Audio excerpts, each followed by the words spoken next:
to the Wild and Precious Optimal Living Show with Dr. Sam and Dr. Lynn. So happy for both of us to be here with our guest, Dr. Monse Casado, for part 2 of our show today. And for those of you who are tuning in for the first time, you know, this show is, just want you to think about this. You have just this one wild and precious life. And when I say wild is, we want to be able to honor the natural rhythm of our bodies, the natural healing rhythm of our bodies. And precious, meaning everything that we do is precious and meaningful. At least we try to find that meaningful aspect of our lives, right? And so we try to approach it from the brain, the body, and the emotional approach, and really understanding how we can build tools to increase the direction and qualities of our life, not only to affect yourself, but the relationships that you have. And on this show, we have candid conversations about healing and increasing resilience with amazing guests like Dr. Casado today. And so today, it's really special and very personal to Dr. Casado, and this has been really huge for us as we have been so fortunate to be able to work with some practice members, some clients in our office who struggle with something known as PANS and PANDAS. So for those of you who are hearing PANS and PANDAS for the first time, you may be thinking, PANDAS, is that like a really cute black and white bear? We wish it was just that, but it's actually something much more deeper behind that. And so we're going to explore that a little bit more, deep dive into understanding what PANS and PANDAS is, and we're really lucky and fortunate to be able to have an expert to be able to speak about this.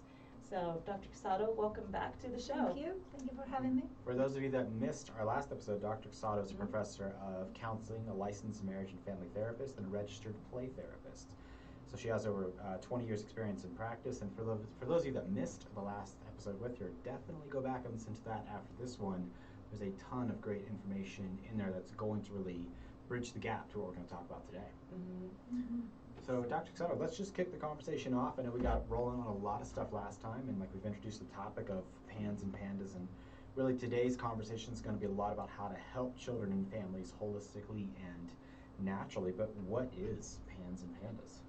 Yes, and I wanted to bring up the idea that everybody brings their own different approach.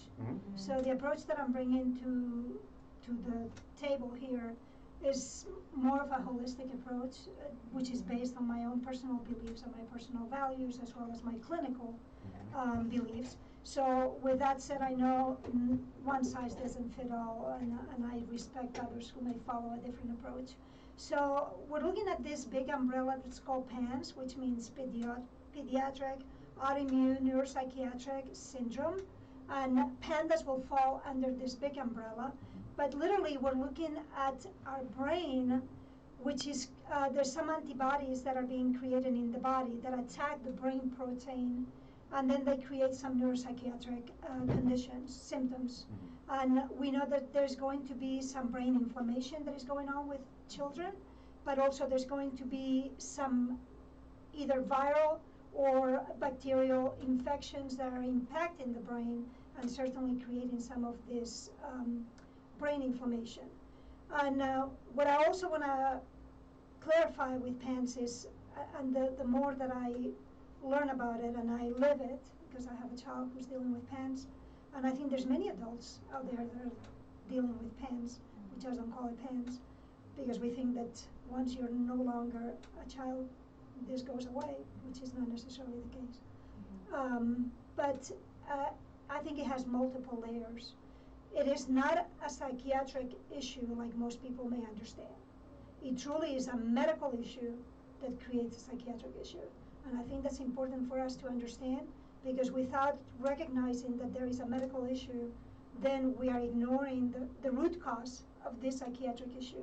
And I really, as a clinician, I really question how many of the kids that we have out there that have been given psychiatric diagnosis, that they have been given psychotropic drugs, that they're really dealing with an underlying root cause PANS issue that nobody has diagnosed for them. Yeah, so Dr. Casado, something to just we want to clarify for our listeners for the first time who may be listening.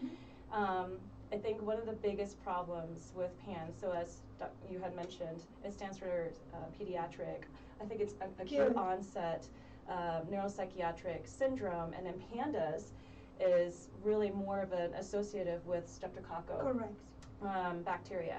And so with that in mind, I think the biggest problem that you're pointing out is just how parents, or even there's a gap between practitioners who may not be familiar with PANS and PANDAS, this gap of not actually knowing or identifying that this could be a problem, and in fact oftentimes go immediately to mental illness or mental disorder. And it's the problem is being able to identify PANS and PANDAS right off the bat to be able to address the issue, it sounds like, right?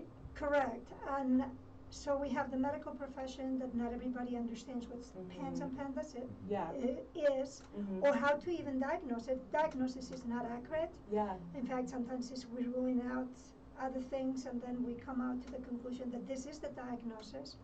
But some people don't believe that there's such a thing as this diagnosis either.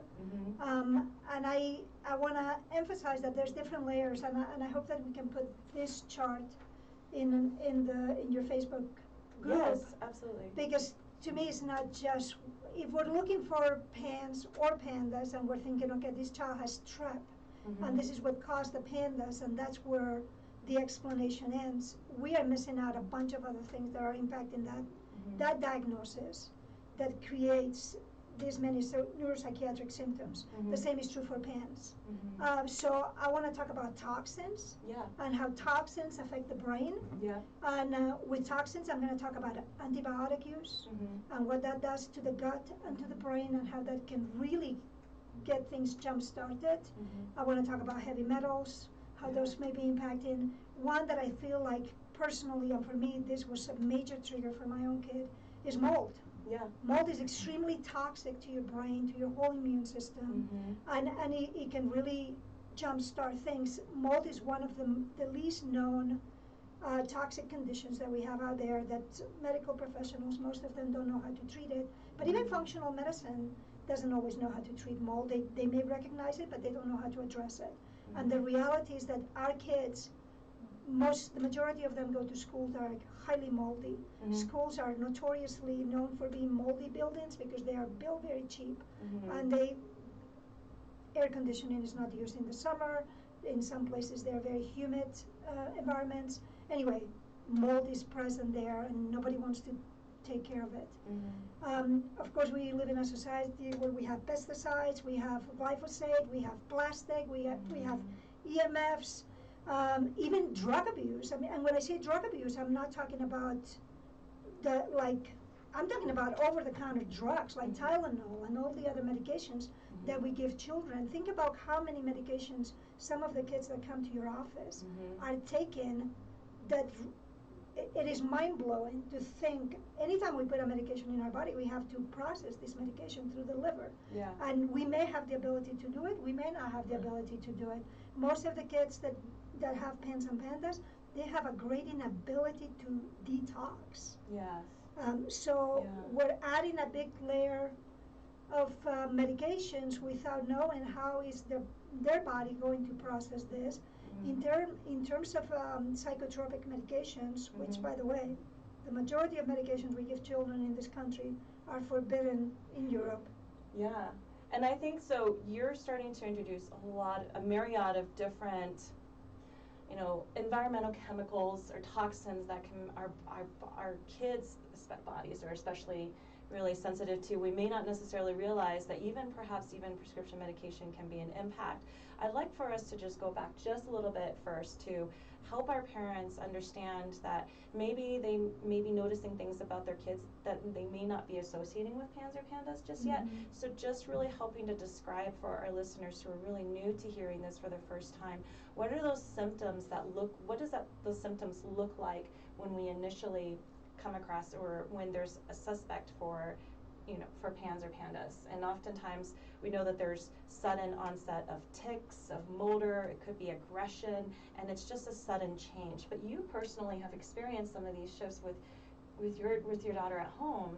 So could you describe a little bit more of that? Even let me just clarify before that, because we kind of glossed over the PANDAS aspect. So just so everybody understands, and let's just pick one term for the conversation. So our umbrella term is PANS, which is the pediatric acute neurologic syndrome. Below that, pandas was really the first thing that was diagnosed because it was associated just with the strep infection, as Dr. Lynn said. However, as Monse kind of just opened up the Pandora's box here of everything else, which we've got a lot more. There is a lot of other triggers that doctors have found that causes the same kind of psychiatric symptoms. So our umbrella term is PANS. Pandas is now kind of a trigger of that. And trigger is going to be an important word as we go through this conversation because there's a lot of triggers out there that can cause these things. So I just wanted to clarify that. But let's talk symptoms. What's a parent going to notice? Whatever the trigger may be, could be bacteria, could be viral, could be mold, could be whatever it is. What is a parent going to see in their kid who, quote unquote, was normal, and all of a sudden they're a completely different child? Yeah. So that's, before I even describe all the different symptoms that are out there, you just hit the magic word, normal. Right. And what most parents say is, my child went crazy. I don't know what this is, but I know this is crazy because it's a gut feeling that this isn't normal. I mean, meltdowns are one thing. These aggressive explosions, this, I want to kill myself, I want to kill you, I'm running out of the house, and something that you see out of a movie, this is what parents feel like, I am trapped in a life that this is not normal, but I have no idea what it is. They take the child to the doctor, and nobody knows what it is. Because the medical profession, the majority of them, there's a few, are not equipped to diagnose a child right away. In fact, I mean, a great book for parents to start looking at is called Brain Under Attack, which is specifically talking about PANS and PANDAS and autoimmune encephalitis. And one of the things that Dr. Roseanne, who's a psychologist who primarily works with PANS and PANDAS and Lyme and other co-infections issues, he says the majority of her parents, it takes them 5 to 25 doctors before this child is diagnosed with PANS and PANDAS. So, I mean, as an educator, I feel like we're doing a disservice to these parents, we're doing a disservice to these kids. Why should it be that it takes that long for a child to be diagnosed with something that requires attention right away? Because I don't want to have any child having to be going to a psychiatric institution for 2 days, a week, 2 weeks, whatever the case is, to really manage this intense psychiatric issues, which most of the times they're going to give them psychotropic medications, and most of the times that's not solving the real issue. So, but the two that have been described as part of ruling out the diagnosis is OCD, and then is eating restriction.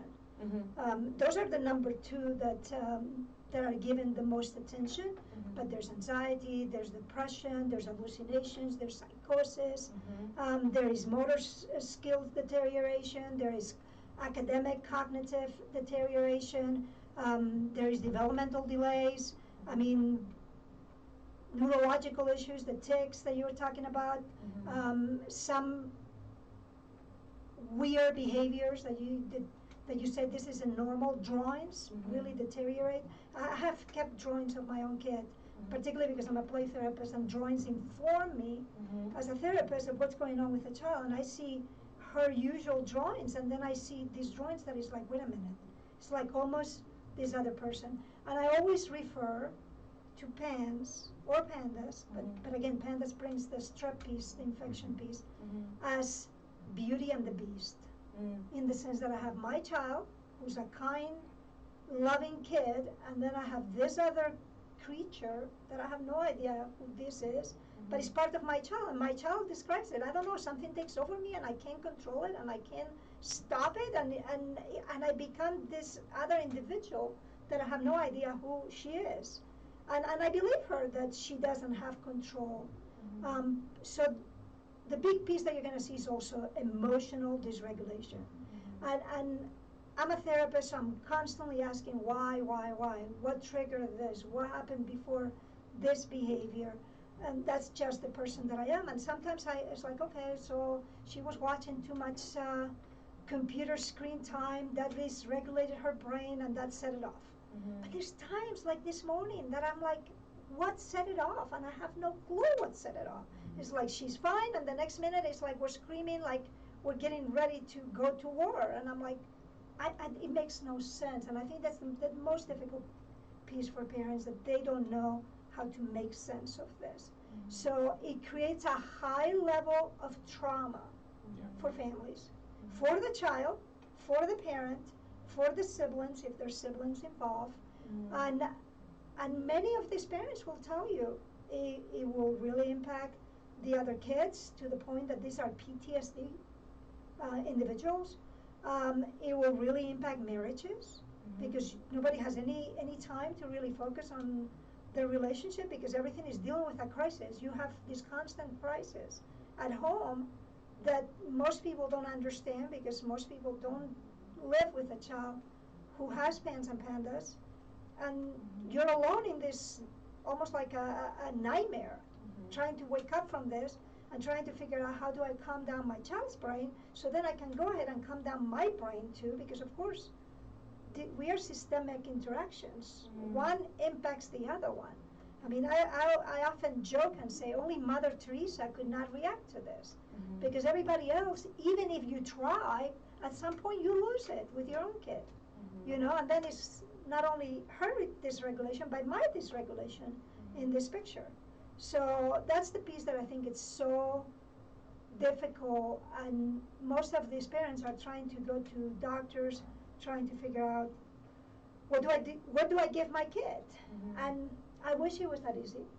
Yeah. I wish there was the magic pill of something that I could give my kid, and maybe even myself, and all of this would go away. Poof, it's gone. Right. It's gone. I wish there was a magic pill for sure. I wanted to point out too, I mean, Sophia, your daughter, she's very fortunate because you combined, because you're a play therapist, and then also your husband, Dr. Mike Kehoe, who also practices and does a lot with functional medicine, and I feel like you have teamed up to really, I think it's really influenced your work and your message and wanting to support your parents, the parents as well too, who have kids that struggle with PANS. I'm also curious, what is the age group too that you typically see this show up? Is this something that parents detect when they're toddlers, or could it be teenagers? It could be any. It could be a 2-year-old to a teenager, and again, an adults too, even though these diagnoses are used for children.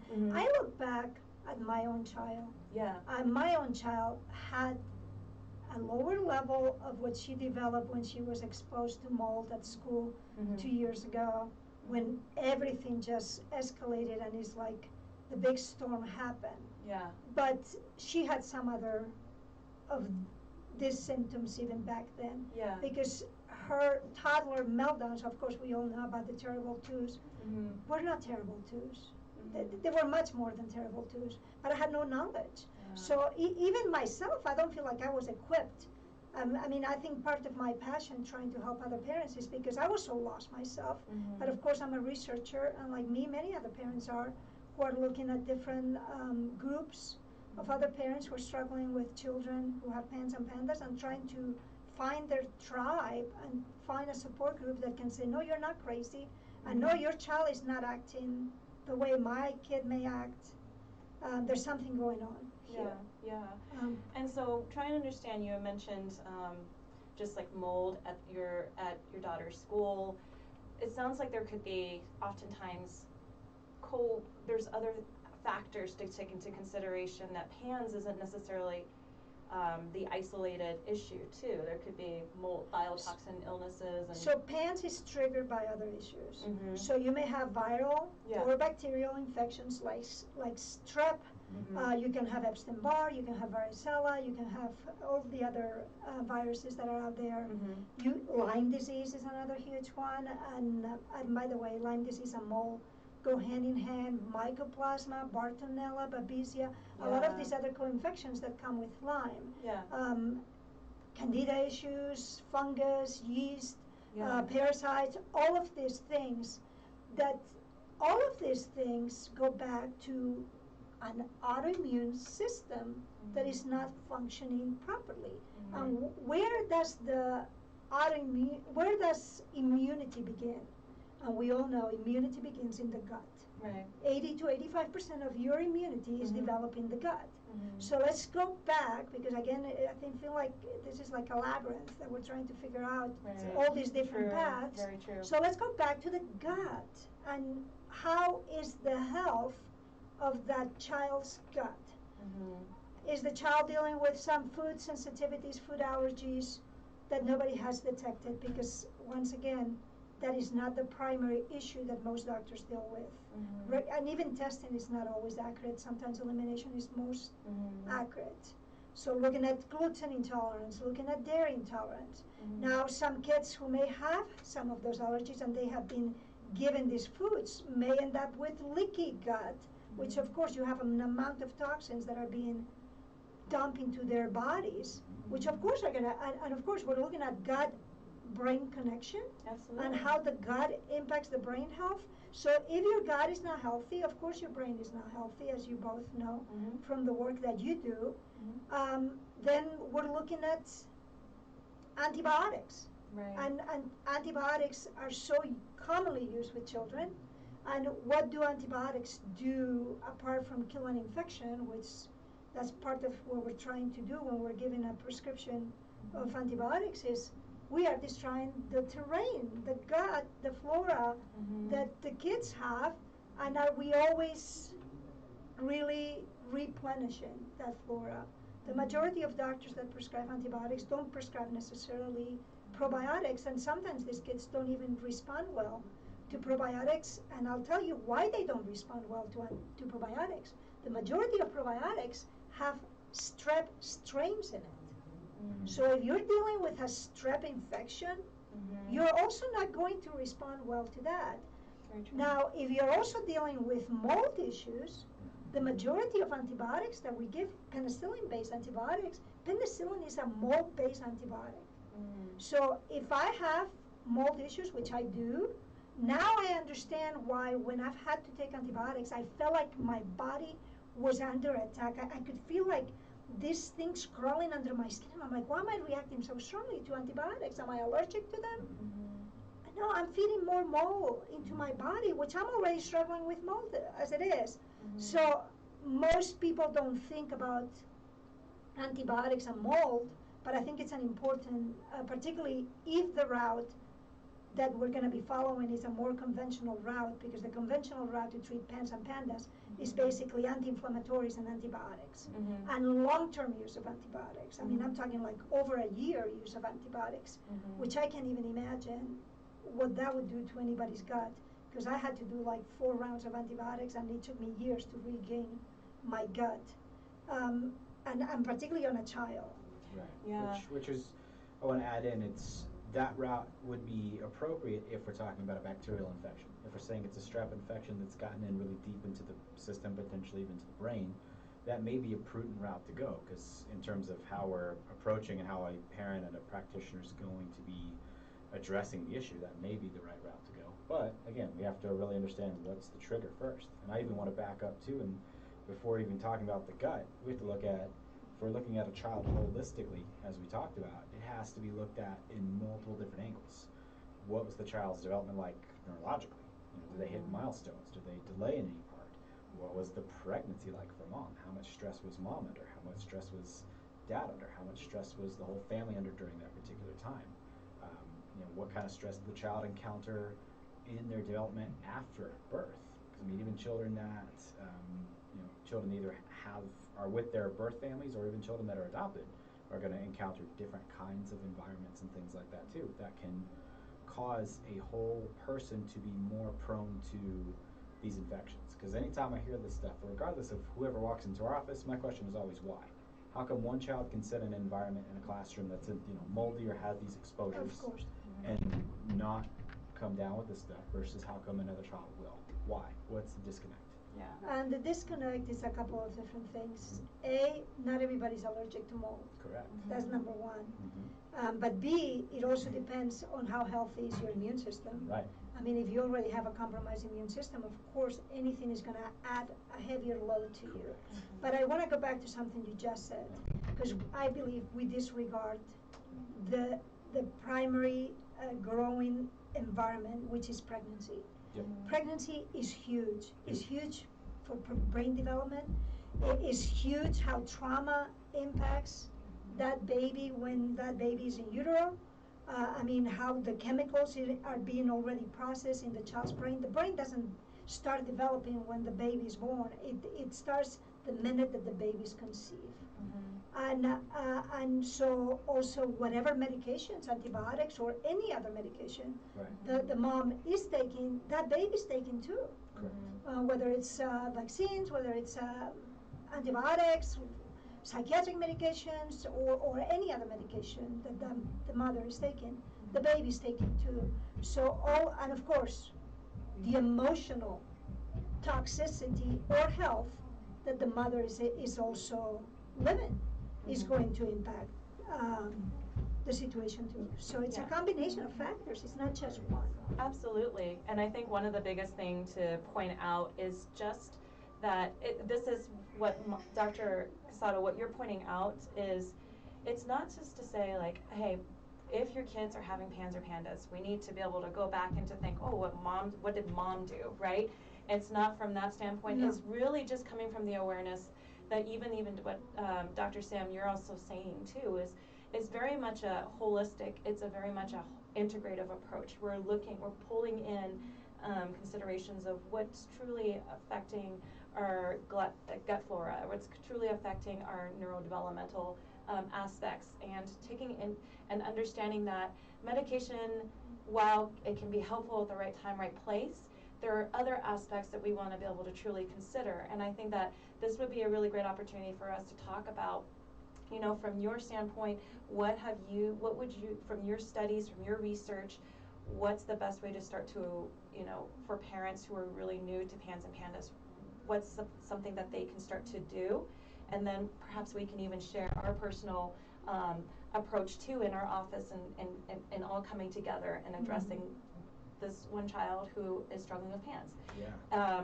And before we do that, I'd like to be able to, I think it's a great opportunity to also talk about NeuroSolution, our sponsor of this show. This show would not exist without them, so really a great shout out to Dr. Crawford and his team. And NeuroSolution is about the Avant laser, and they know all things about photobiomodulation, which is specifically laser therapy. I am so excited to be able to see the versatility in seeing laser therapy in different settings. For instance, I had an opportunity to be able to step in for a couple of doctors at a nonprofit organization called Chandaplan. And Chandaplan Foundation supports patients or participants specifically who have had spinal cord injury. And they bring in integrative approaches. So they bring in acupuncturists, massage therapists, chiropractors like myself, who work with people and help to go with, support a preventative approach. Research has done again and again in terms of integrative approach to be able to actually lower the cost of living expense or living care for people who have spinal cord injury. And one of those tools that come in is laser therapy. And I was walking around Chandaplan and I saw another practitioner using the laser, and just the same type of laser, and knowing that, hey, you know, NeuroSolutions doing the right thing and being able to provide the right education for practitioners and for lay people, for parents who also have kids that may be struggling with something like PANS, and we actually use laser in our office to support our kiddos in that support in that aspect as well too. So big shout out to NeuroSolution for doing the work that they're doing. And to find out more information about how the laser can be supportive for you and your family or for your practice, be sure to visit neuro-solution.com. Or you can also find them on Facebook, NeuroSolutions, and you'll be able to get the right information from the right team. All right. So going back to our conversation here and talking about an integrative approach, I'd like to be able to first kind of dissect, first of all, what are some ways that when a parent is concerned about their kids perhaps potentially having PANS, what is the first step that they could start to, who should they start to talk to first? I think the first step is to find somebody who truly understands PANS and PANDAS, because there's a bunch of people out there who don't. And I'm going to talk about medical professionals who don't, and I'm going to talk about therapists who don't. I mean, my goal as an educator and as a therapist this last year is I want to bring education to my people, to my therapists, because I find it an absolutely insult to families that somebody could go to a therapist and the therapist has no idea what this is. particularly if they work with children. There is an organization that's called Aspire, ASPIRE, and that's their whole goal is to really connect medical professionals who are knowledgeable. Well, they're bringing education about what PANS and PANDAS is, and they have multiple resources in their website.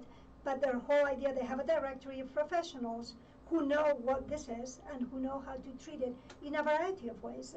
There is not a one way to treat PANS and PANDAS, because again, every child is going to be unique in terms of the presentation and the root cause that brought this condition to start with. So finding the right medical clinician, whether it's a conventional or alternative, is the number one, because there's no need to be in this dark tunnel of trying to find all these doors that are closed and that bring very few answers to your child and to your family. Number one. Number two, I personally, as a clinician, cannot see how somebody can get well without addressing nutrition, without addressing diet, without addressing food sensitivity. So for me, I mean, just working as a therapist, I can't work with somebody and not address that huge piece that I know impacts mental health. So for me, that, and there's parents that don't want to change the diet, and I understand that, whether it's because it's costly, whether it's inconvenient, all of the above. But the reality is that if I'm going to put something that's going to continue aggravating the gut, I'm going to be continuing aggravating the brain. So addressing that is crucial. The understanding that there's multiple ways. There's herbals, there's supplements, there's homeopathy. Homeopathy has been found to be very helpful in helping with PANS and PANDAS. And then there's a variety of different modalities out there, from like counseling, but more of a holistic counseling, to like neurofeedback, to like what you all provide, the brain tapping, the neurosage,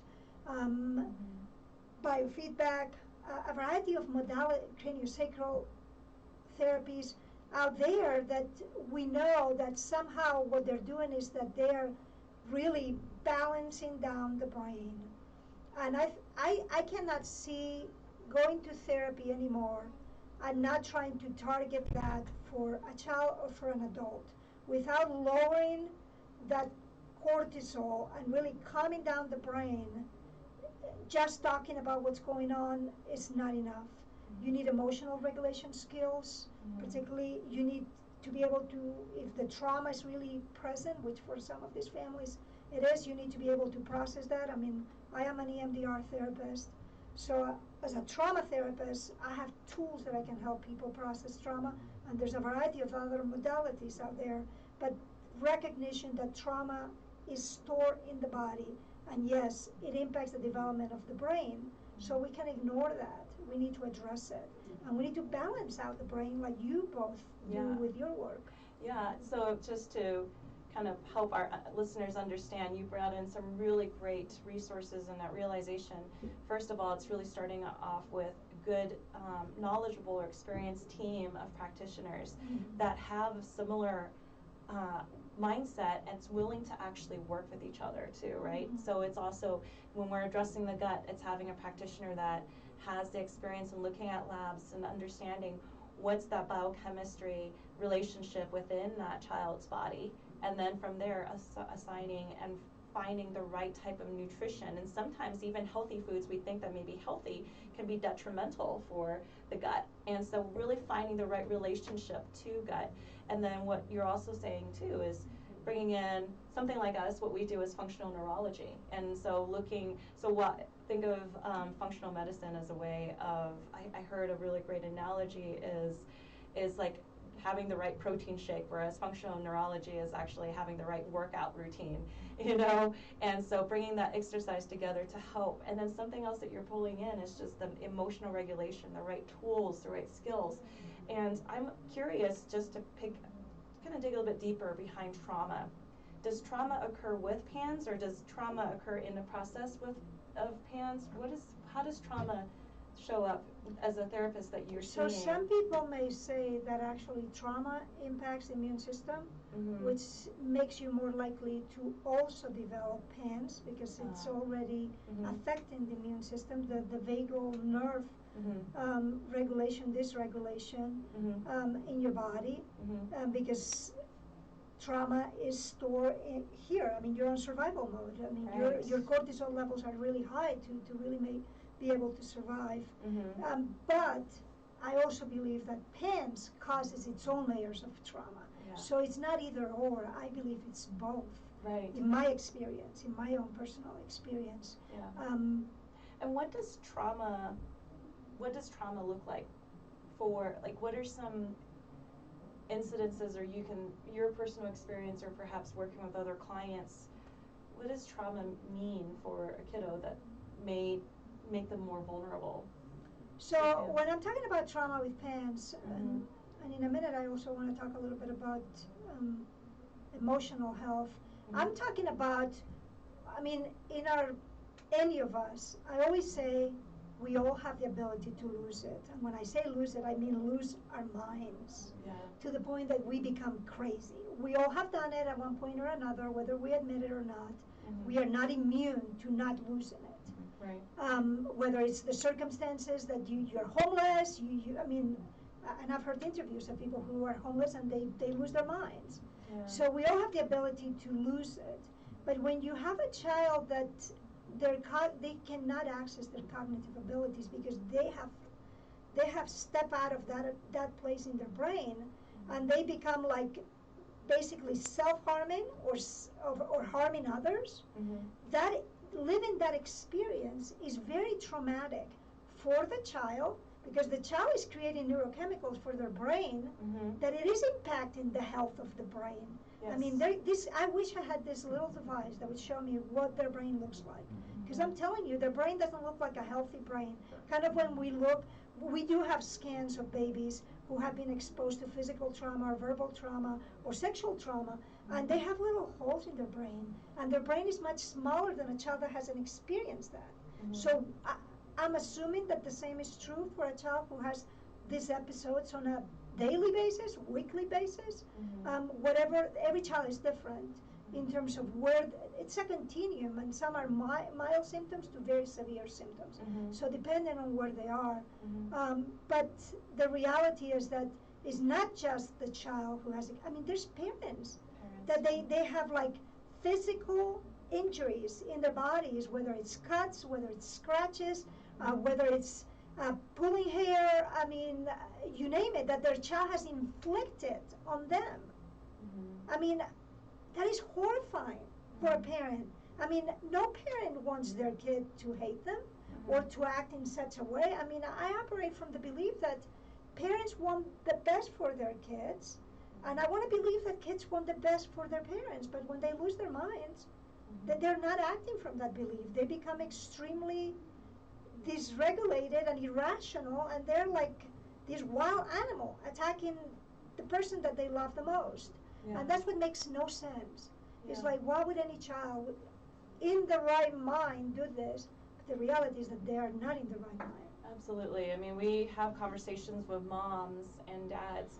Mostly the moms really truly open up and talk about just the personal struggles, the emotional struggles of wanting to have this bond with their child, and there's just this questioning of, where did I go wrong as a parent in that process, and that realization that sometimes it could be the actual condition that their kiddo's in that may be influencing that. And I think, Sam, you are much more capable in being able to describe too what we're also seeing in the brain. And I think this is a good time for us to talk about, because we're bringing in trauma and just poor regulation, but we want to also understand too and recognize that there is true physical dysregulation in the brain.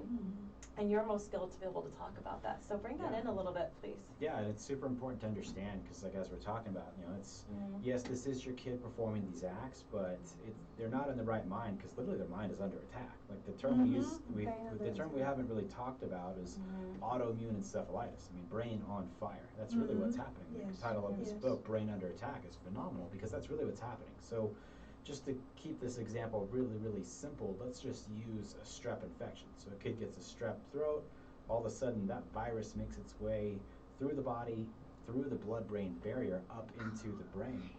And with this infection, what's going on is you get a child who now is susceptible to this strep infection. So this virus attacks certain brain tissues, and every virus out there, every bacteria out there really has a preference for different tissues in our body. Strep also can attack the heart. But in terms of the brain, let's just take for Even example. anal strep. Strep is not just on the throat either. Right. Yeah, it can be from multiple different orifices and entrances in the body. But just taking strep as an example, and let's just take one of the common symptoms of PANS or pandas is tics.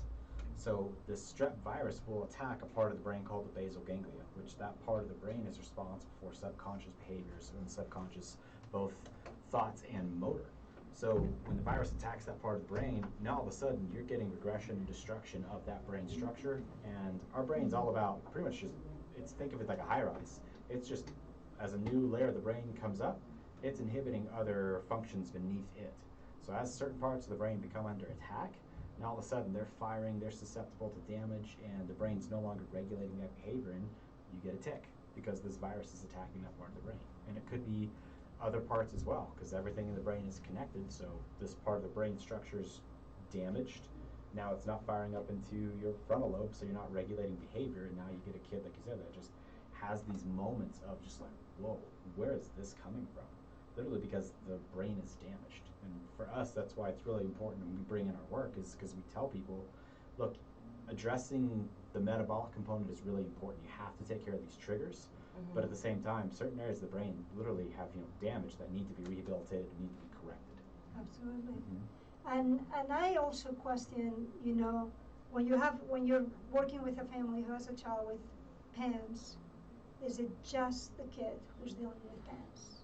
Right. Or are there other members of the family, children and adults, who are also dealing either with PANS or any of the other issues that we've addressed here, whether it's Lyme disease, whether it's mole, whether it's Epstein-Barr, whether it's strep, or other issues that could also make you a candidate for a PANS or PANDAS diagnosis. Oh, because absolutely. I do not believe that it's just one. I don't. I mean, I believe less and less in that theory. I think you may have one that is very escalated, and we are seeing this child as the scapegoat, but we also have epigenetics here, and we have an environment and all of that we cannot ignore. Absolutely. I feel like right away, just wanted to be able to make a point is, I truly believe that if we were to, for any practitioner to assess your child with PANS or PANDAS, it's really important, even not just PANS or PANDAS or any other type of neurodevelopmental disorders. So we're thinking about autism, right? And oftentimes we also, something that we've learned heavily with studying under someone like Dr. Robert Melillo, or even when we had your husband, Mike Kehoe, on the show, he had talked about how sometimes these symptoms may not even show up 5 years down the road, 10 years down the road, but that can actually impact your child too, if there's certain things that you've passed on genetically, perhaps even through environment. And then something else too is just if parents have a functional disconnection. So for us, in that case, means there's an imbalance to the brain itself functionally, that can actually continue to be magnified when we pass it on to our child as well too. And so for instance, there's been studies that actually show there's specific brain breakdowns, or perhaps changes in size or mass or connection for children with ADHD or even autism. So similarly, they can find that in terms of with adults as well too, and oftentimes that can, if a child has and just for general like autism, they may be there's more of a left brain deficit. Dominance. So left brain dominance, it gets passed on to the child in the next generation. That actually becomes even more magnified, and that's where symptoms of autism gets expressed. Right. And so very much my point is, truly I think it's important to be able to look at parents too in terms of their health and how they're handling stress even, or what type of trauma that parents have had that may have been passed down too. I mean, Lyme disease is passed in utero, can be passed in utero, so Yes. how can we ignore that? Mold is a gene that we can also pass to the next generation. But also, if we're talking about pathogens, And we're talking about viruses, and we're talking about infections. What makes us think that a child can have it? And families share mostly things that you don't share with anybody else. So what makes you think that the rest of the family is immune? And even food sensitivities are very genetically related too. Yes. So what makes you think that this child has a gluten intolerance, but you, the parent, don't have a gluten intolerance? And even something we bring up with a lot of families too is, the same actions and habits that you've had that have gotten you here are not going to be the same ones that get you out of where you are. Of course, So, of course. when with a child that's going to have all these kinds of issues, obviously the rest of the family is going to be affected. And what we tell people is like, you guys are going to need some counseling, really as a family, to learn how to really manage some of these behaviors and things that are going on, because you're going to need new tools and new strategies. And something I want to pop the bubble on that we talked about earlier, you said wishing there was like a magic bullet or a magic pill, just snap it and it all goes away. If you ever encounter a practitioner that says, oh, this will be quick, this will be easy, run as fast as you can the other way. They don't know what they're talking about, and what we tell people all the time, this is a marathon, this is not a sprint. This is going to take time, energy, and repetition in order to get your child, yourself, and your family out of this into a place of where you want to be. I want to be able to ask you, Dr. Monse, I keep jumping Monse It's because fine. I don't It's fine. Monse's fine. That's how we know each other. Yeah. So, the biggest thing is what would you say with parents that the reality that they do have to grasp when their kids may have PANS or PANDAS? Because I think sometimes the parents are like, I just wish we could fix it. Like, right, we keep talking about this magic bullet, but what's the reality that we as parents have to grasp when our child's really struggling? I think I'm resonating with both of your comments, and it is not a child's issue. It is a family matter. And this is not even my quote, this is a quote from the book.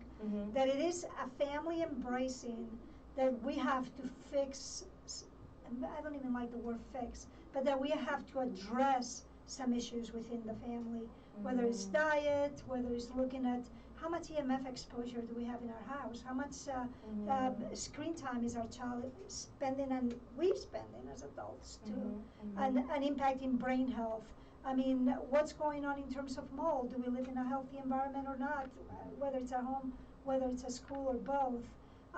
And sometimes it takes a team of experts that you grab onto to deal with these issues. It's not just one person has the magic answer for you, because for one thing, we're very complex individuals, and every child is going to come with a different presentation. Yes. So it's not that we all have the same list of issues, but I can guarantee you it's not just one issue. Right. Even for the child who has a strep infection, it is not just one issue. Right. There is multiple issues under the covers. There's no rule that says you only have to have one infection. Yeah, no, because you don't. No. Yes. The reality is that you have multiple. Because Exactly. when you have an immunity going on in your body, you have other things, because you have an immune system that is overtaxed. Right. Yes. Yeah. Right. And I think it's, something that you're pointing out is it is a family affair, right? And I always try to look at the silver lining behind when we go through struggles, and realizing that if your child is struggling with PANS, the silver lining behind this is you have an opportunity to actually work together closely with your significant other, or with your family, with the other parent who's involved, or to have a communication, to start to have a conversation, to look at how do you reset your lifestyle right now so that everyone's health is empowered. And I think that that's really a big takeaway behind that too, and the willingness is, the reality too, what I'm also hearing is change is inevitable. That we have to modify foods, you have to modify how you approach different day-to-day activities, and maybe meaning slowing down the amount of things that you have to do, and starting to question what your priorities are as well too. And that's never easy. No, and so, I'm taking some mind-body approaches, how can we reduce stress in our lives so our bodies can function better, because the reality is that we live very, very stressful lives. Then you have a child who's struggling with a very stressful condition that really impacts everybody in the family. So the more that you can equip a family to lower stress and to manage stress and to regulate emotions, the more that you're going to have also some opportunities for growth. Yeah, and something that I think you model with us just being able to work together is self-care for parents, because oftentimes when we see parents with kids with really complex cases, is self-care they've kind of put themselves in a back seat so that the kids can take care of all all the investment goes to making sure that the child is healthy. Yeah. But at the end of the day, if your cup's empty, who's going to be able to take care of your child, right? Yeah. And something you've exhibited is just personal self-care too. And so you do some really great tools for yourself as a parent to support your emotional and physical well-being. So what are some tools that you actually do? I mean, again, like they say on the plane, you have to put the mask first and take care of yourself. And with parents, I mean, you have children who are extremely demanding of what you need from you. I mean, some kids can't even sleep by themselves, so you're constantly trying to stretch and give to them. But how do you then replenish yourself, whether you're doing guided meditation, whether you're doing yoga, whether you're doing tapping, whether you're going to therapy yourself, whether you're seeking a support system. I mean, there's wonderful groups in Facebook of mothers and parents and fathers who are struggling with their kids, and they seek the support of others so they don't feel so isolated, particularly when others may not recognize or know what this is. There's such healing effects that happen when you meet somebody that knows your pain and can relate to your pain and can say, I hear you, I see you, I've been there too. But now I'm like a couple steps ahead of you, so let me bring some light and bring some hope that you can come out of this. Because the reality is that there's also some wonderful stories of people who have figured out a way to come out of this. And they can inspire one another and they can support one another. We are meant to support one another as individuals. That's why I think groups can be so therapeutic. And there's wonderful support groups in Facebook that are free, accessible to anybody. Yes. So I would certainly reach out for those. Absolutely. Now, I know that this is a really passionate, personal topic to you. And I know that you had a purpose when we initially talked about this. You're like, I really want to talk about this on a show. And what's the message that you really want to is it parents that you really want parents to know, or even other practitioners to know? What is it that your message is that you really want to share?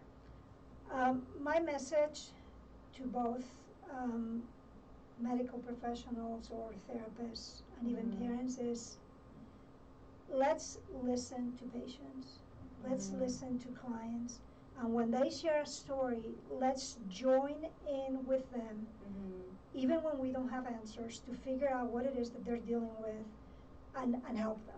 Because as a therapist of 20-something years, had you asked me, tell me about Pens and Pandas 5 years ago, I said, I don't know what it is. Yeah. I really don't know what it is. Very true. But I'm in a very different place nowadays, and I'm horrified that my people don't know what it is. Yeah. So part of my mission is, let's all figure out what this is.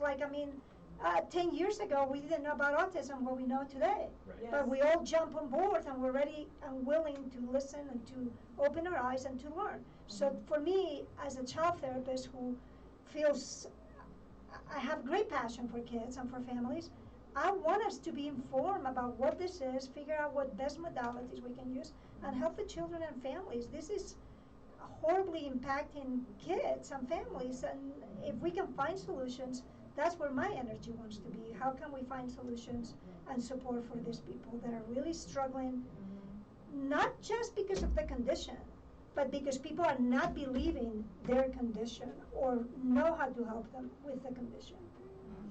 Absolutely. Yeah. And if I could add in something to that as well, because the thing that comes to my mind in hearing, especially thinking about the family perspective, is that unfortunately the majority percentage of families that have a child with parents end up in divorce, because it's that hard on the family dynamic and the family relationship. It's like any other disability that a child may bring. It brings such stress to the marriage. Right, exactly. So if I can emphasize, just maybe speaking to any of the guys listening, is that really keep an open mind when it comes to these kind of things, because this is real. This is a real type of condition, a real type of syndrome that's out there. It may be totally foreign to you and you don't understand any of it, but this is a real thing.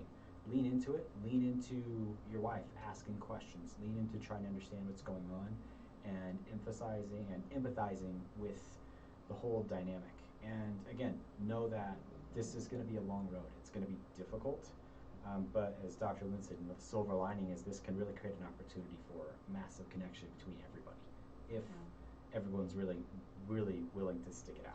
Yeah. And I want to add something, it's not just the partner, Yeah. it's also your extended families. Mm-hmm. I mean, because when people don't understand something, their natural tendency is to, I don't know what you're talking about, this is too scary, I want nothing to do with this. Right. And you have these people that really lack support from their own families because this is too scary for them. I mean, you watch any of these Pans and Pandas videos in YouTube and I'm like, wait a minute, this is like out of a Jack Nicholson movie, and how on earth am I in that movie? Mm-hmm. I didn't expect that I was going to be in this movie, and now we are primary characters in this movie. Mm-hmm. But they don't have the support from friends and families. I mean, people will come to you, well, your issue is that you're not dealing with the discipline, you need to discipline your child, and if you just discipline the child, all of this would go away, when in reality, this has nothing to do with discipline. Right. I mean, if I have a child that was dealing with mental retardation, would I be disciplining my kid to that level, or a child who dealt with autism? No, I would be dealing with the autism. Right. So here I need to deal with the fact that my child has Pans and Pandas, and yet I'm going to utilize discipline from a connected discipline perspective, but I need to understand what else is going on in their brain that basically incapacitates them from functioning differently. Yeah. So I think, it's important for extended families or to have a good, strong support, or surround yourself with family that can understand. However, I truly believe that it begins with the core family, right? The parents. And so something that I do witness, and sometimes I totally understand one parent has to work and then the busy life schedule happens. Usually there's only one parent that shows up to our practice for the first 2 visits when they're assessing a complex case on their child. And I highly recommend, and it's not just the moms sometimes, or the dads, right? Sometimes moms are not on board. It's so important that if you're exploring different health practices, I know that it's limiting in energy and everything, but keep showing up together, because then when both parents are in the same page, and that's why when we go through results and everything, we talk about make sure both parents come. It's because then when you have extended family, whether it's on the mom's side or the dad's side, both parents are the same team. And I think that's really important to recognize that if you're supporting your child day to day, every single day, everybody has to be on the same team to have the same message. And so thank you so much, Monse, for being able to bring shedding some light on Pans and Pandas. This is a complex conversation to have, and a little boy is joining us on the show here.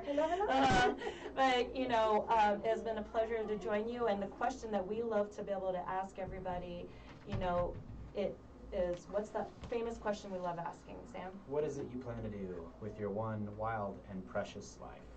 And we do have one announcement in terms of programming of the show. Oh, yes. So as you know, our show is every other Friday, and we are very fortunate to be able to shift to a more popular time and morning time. So it's going to be on Friday mornings now at 10 a.m. So we're really excited to be able to have this shift and make Wild and Precious available earlier in the day for everybody.